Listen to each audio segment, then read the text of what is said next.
Imagine a slave market at the Forum Barium in Rome. Greek boy, 12 years old, can read and write. Starting bid 1,500 denarii. Who's going higher? Chalk on his feet marks him as newly arrived. Next to him, a worn Thrawn farmhand going for just 500. On the platform, a young Syrian woman.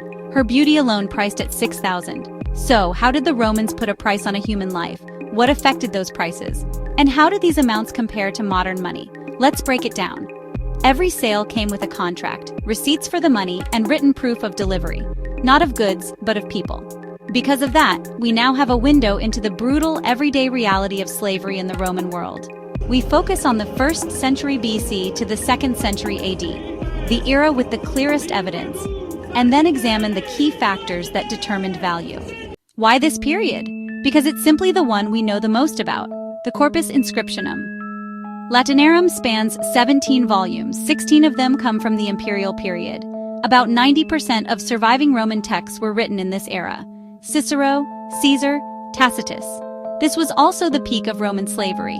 After Caesar's campaigns, markets were flooded with captives, while the economy remained relatively stable. Stable currency and consistent prices let historians detect real patterns. So this 250-year stretch gives us a wealth of sources and a fully developed slave market to examine. The perfect window for study. So what determined whether a slave sold for 500 or 5,000 denarii? The Romans approached this with cold, calculated logic. They valued people like livestock. Let's run through the major factors. Origin mattered. Greeks were prized for education. Gauls and Germans for strength. Syrians for craft and commerce. Romans had stereotypes. Greeks as cultured, Gauls as strong, Syrians as skilled traders, and they priced accordingly. Skill and education drove prices dramatically. An unskilled laborer might fetch a few hundred denarii. A trained craftsman could cost 10 times that.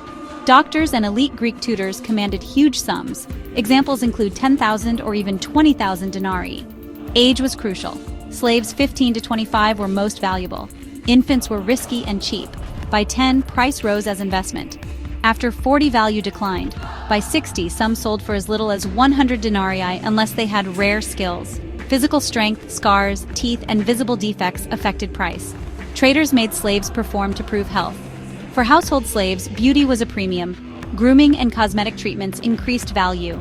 Gender created two markets. Men were valued for labor, women valued for youth, beauty, virginity, and fertility. Sex and reproductive ability could drive prices far beyond raw labor value, sometimes to the level of elite craftsmen. Market forces mattered. War flooded markets and drove prices down. Peace saw prices rise. Location too.